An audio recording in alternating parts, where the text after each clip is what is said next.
ምን ዋላችሁ ተማሪዎች? ደግነን መምህር ደህና ዋሉ? እንዴት ኖት ጋሽ ደህና ከረሙ?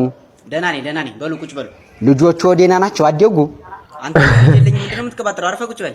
ዋ አይቆጡ ይታያ ባለቤቱ ደህና ናት? አደገች? ወይ ጋድ ወይ መቼም ያገባኝ ሚስት ነው። አርፈህ ቁጭ በል አልኳ እንዴ። ደግ መምህር ደግ ይርበሉኝ። እሺ ባለፈው ስለምን እንደተማርን የሚነግረኛል? ስለ ደን ነው የተማርነው። ጎበዝ። እሺ ቀጥል። ምኑን ለአጥለው በል። ስለ ደን ምን ተማር? አራ ምኑን ይዤው ብዙ ነው ያወጋን እኮ ቢያንስ ትንሽ ነገረኛ። መምህር ሁሉም ቢያወጉት ሆድ ባዶ ያራል ይላሉ አባቶይ። ዛሬ ደግሞ የምንማረው አንተ ደበበ። አቤት። ለምንድን ነው የምትረብሸው? ዋ አስካላይ እኮ ጠርታኝ ነው። አንቺ አስካለሽ ለምንድን ነው የጠራሽው? ኧረ ጋሽ ይሄን ያልጠራሁትም ራሱ ዞሮ ነው የጎነተለኝ። የቺ ደብ የብላ ጠርታኝ እኮ። አይ እንግዲህ በቃ ዝም በል። ለመሆኑ የቤት ስራ ሰርታል? ዋ እማዬ ምን ሄዳ ነው የቤት ስራ የምሰራው? ሀቤ ጋር ሳርስ ነው የምወል። ወይ እናንተ ሰዎች አቃጥላችሁ ልደፉኝ ነው እንደምትፈልጉት? እዚህ ትምህርት ቤት ለምን እንደምትመጣ ግን ገብቶሃል? ያው መቼም እውቀት እንዲዘልቀኝ ነው እንጂ አንቱ። ኧረ የሚዘልቅ ነገር ይዝለቅ። ተነሱታ። ኧረ አስፈለጎት እንዴ?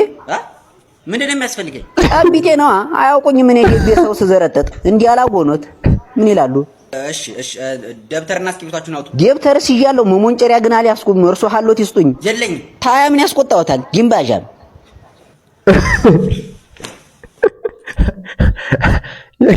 የገጠር አስተማሪ ብዙ ስላለው ለካ እንደዚህ እንዴ እኛ በጫውቅ ግን ምጫው ነው